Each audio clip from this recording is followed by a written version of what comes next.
બોલો કેદારનાથ મહાદેવ કી જય, દ્વારિકાધીશ કી જય। તો અમે જે ત્રણેય ભાઈઓ કેદારનાથની યાત્રા માટે આવ્યા છીએ, તો અત્યારે ગૌરીકુંડથી અમારી કેદારનાથની યાત્રા શરૂ થઈ ગઈ છે। અમે ચાલવા લાગ્યા છીએ, 2-3-4 કિલોમીટર જેટલું ચાલી પણ ગયા છીએ। અને સાથે સાથે ભગવાન ભોળાનાથના જે આ પર્વતના હિમાલયની અંદર જે આ ગોદની અંદર બેઠા છે, એમાં જે અદ્ભુત નજારાઓ છે એ પણ હું તમને બતાવતો જઈશ। અને જે પ્રમાણે સમાચાર વગેરેમાં આવે છે કે અહીંયા બહુ ઠંડી છે, બહુ વરસાદ પડે છે, તો એવું બધું કોઈ વાતાવરણ ખાસ છે નહીં। માત્ર અત્યારે તમે જોઈ શકો છો કે કેટલો મોઢા ઉપર પણ તડકો આવે છે, ખૂબ તડકો છે, ગરમીનું પ્રમાણ પણ છે। અમે કોઈ સ્વેટર વગેરે કાંઈ પહેર્યું નથી, એટલે કોઈ પણ પ્રકારની કોઈ ચિંતા કરવી નહીં। અને ભગવાન કેદારનાથ મહાદેવના દર્શન કરવા માટેથી અમારા ચેનલમાં, અમારા વિડીયોમાં જોડાઈ રહેજો। તો હાલો તમને બતાવો, આ તમે જોઈ શકતા હશો કે અહીંયા ઝરણો જે છે એ જાય છે, ખૂબ જ અદ્ભુત નજારાઓ છે, બધા પર્વતો ચારે બાજુ હરિયાળી છે। તો ચાલો હવે ભગવાન કેદારનાથ મહાદેવના દર્શન આપ સૌને કરાવશું। બોલો દ્વારકાધીશ કી, કેદારનાથ મહાદેવ કી જય। દ્વારકાધીશ, હર હર મહાદેવ, જય કેદારનાથ। તો અત્યારે અમારી કેદારનાથની યાત્રા પ્રારંભ છે। ગૌરીકુંડથી અમે લગભગ 5 કિલોમીટર ચાલી ગયા છીએ અને ચાલતા ચાલતા જઈએ છીએ। ઘણા બધા અમને ફોન આવતા હતા કેદારનાથ યાત્રા પ્રારંભ કરી એ પહેલાં। બહુ બધા લોકોએ કીધું કે ભાઈ વરસાદ છે, ઘણું બધું વગેરે વગેરે, પણ વરસાદ એ નથી, ઠંડી પણ નથી, અને તડકો એટલો બધો છે, ગરમીનું પ્રમાણ બહુ વધારે છે। એટલે ધીરે ધીરે બધા ચાલ્યા જાય છે।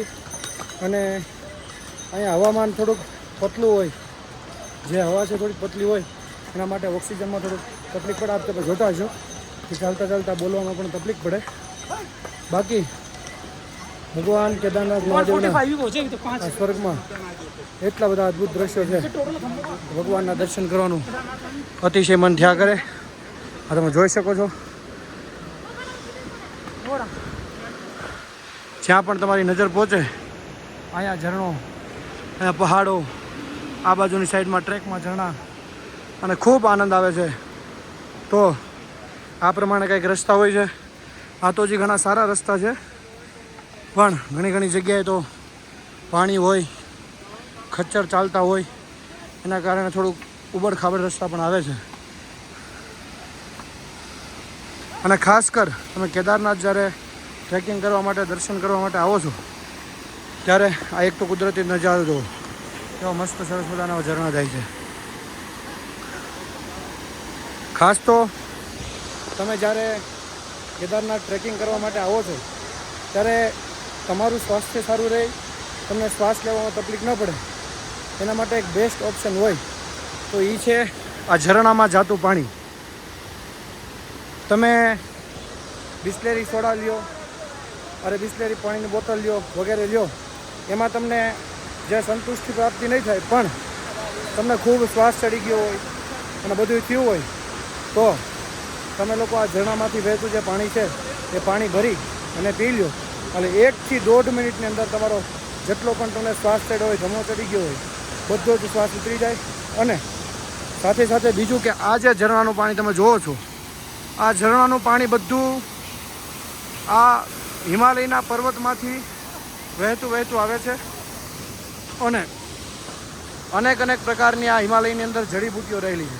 એ જડીબુટ્ટીઓના વૃક્ષો જે છે એ વૃક્ષોની સાથે સાથે અડતું અને પાણી જે છે એ ઔષધિયુક્ત પાણી બનીને આવે છે, અને એકદમ મીઠું અને સરસ પાણી।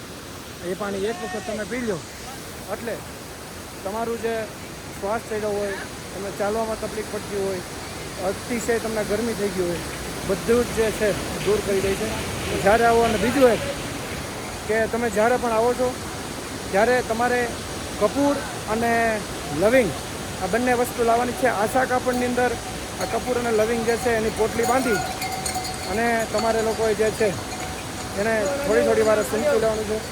અમે 3 જણા આવ્યા છીએ, તો અમે પણ આ તમે જોતા હશો કપૂર અને લવિંગની નાની પોટલી બાંધી, અને જ્યારે એવું લાગે કે ભાઈ અતિશય શ્વાસ લેવામાં પ્રોબ્લેમ થાય છે, એટલે આવી રીતના કરી સૂંઘી લઈએ, એટલે બધું જ જે છે નોર્મલ થઈ જાય છે। એટલે આ બધી વાત મેં તમને જે કીધી, જ્યારે તમે કેદારનાથ ટ્રેકિંગમાં આવો છો ત્યારે તમારે બધાએ ખાસ ધ્યાન રાખવાનું છે આગળની અપડેટ કેવી છે, આગળ શું શું આવે છે હું તમને બતાવતો રહીશ.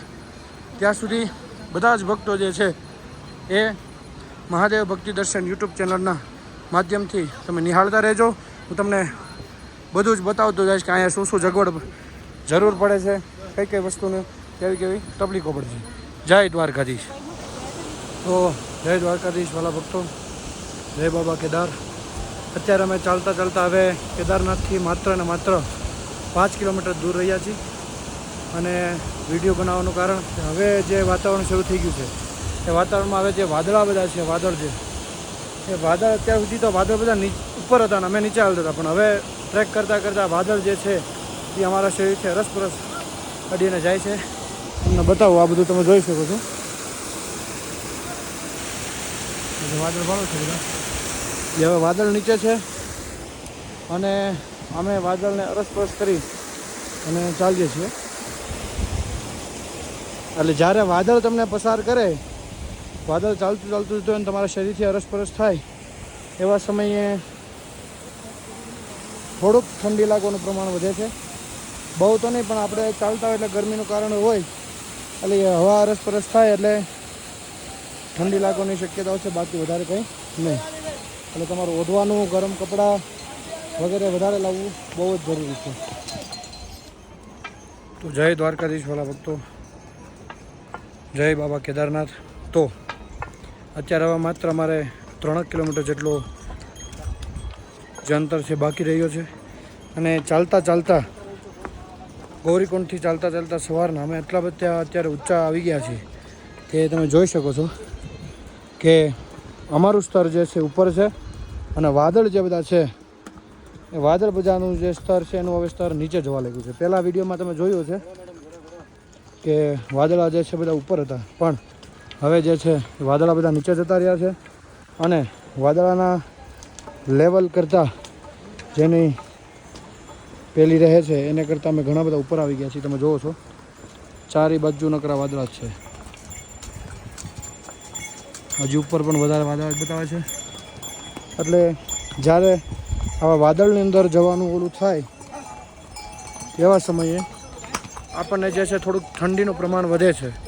પણ તમે ટ્રેકિંગ શરૂ હોય, ચાલતા હોવ એ સમય દરમિયાન તમને શરીરની અંદર રહેલી જે ગરમીઓ છે બહાર નીકળે, એના કારણે થઈને જે વાદળથી આવતી જે ઠંડી છે એ ઠંડીના પ્રમાણમાં બહુ તમને ઓછું જોવા મળે છે.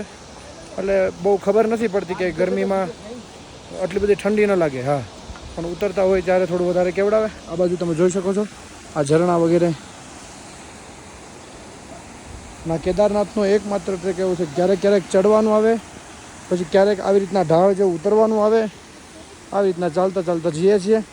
એટલે જ્યારે પણ આવો ત્યારે અહીંયા બધી જ પ્રકારની સગવડતા કરીને આવી. રેનકોટ છે, પછી ગરમ કોટ છે, ગરમ મોજા છે, પછી આજે પ્રમાણે મફલર લીધું છે, પ્રમાણે મફલર છે, બધી જ વસ્તુ સાથે લાવી એટલે જેવું વાતાવરણ હોય એ વાતાવરણમાં તમે એડજસ્ટ કરી શકો. તો ચાલો હવે કેદારનાથ જતાં જતાં બીજા કેવા કેવા અનુભવ થાય છે એ હું તમને વિડીયોના માધ્યમથી સૌ વાલા ભક્તોને તમારી વિશે તમારી સુધી પહોંચાડીશ. તો જય દ્વારકાધીશ, જય કેદારનાથ મહાદેવ. બોલો કેદારનાથ મહાદેવ કી જય, દ્વારકાધીશ કી જય. તો અમે ફાઇનલી પહોંચી ગયા છીએ કેદારનાથ મહાદેવના મંદિરે. આ તમને દર્શન કરાવું.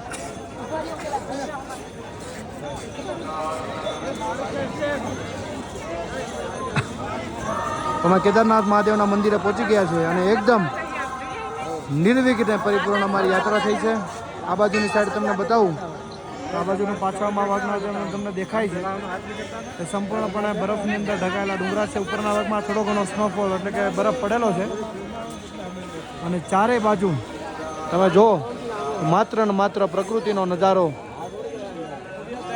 ભગવાન મહાદેવ જે છે મહાદેવના ગોદની અંદર અને વાદળથી પણ ઉપર. આ બાજુ તમને હું બતાવું, આ બાજુનો ભાગ જે નીચેનો ભાગ છે આ તમે જોતા હશો, વાદળ કરતાં ઉપરનું આ મંદિર છે. વાદળ અમારથી નીચે રહી ગયા છે અને અહીંયા સુધી પહોંચવામાં કોઈ પણ પ્રકારની તકલીફ નથી થઈ. તો બધા જ લોકો એક અહીંયા આવવા માટે મેઇન વસ્તુ કે એક તમને જે સારું લાગે એવો હળવો નાસ્તો અને બીજું ગરમ કપડાં એ વસ્તુ લાવવાની નહીં પડે, કારણ કે આ ક્યારે બરફ પડે ક્યારે વરસાદ પડે, રેનકોટ એ બધી વસ્તુ જોવે. તો આમે તમને ભગવાન કેદારનાથ મહાદેવના રસ્તાની અંદર શું શું જરૂરિયાત પડે બતાવ્યું છે. બોલો દ્વારકાધીશ કી જય, કેદારનાથ મહાદેવ કી જય.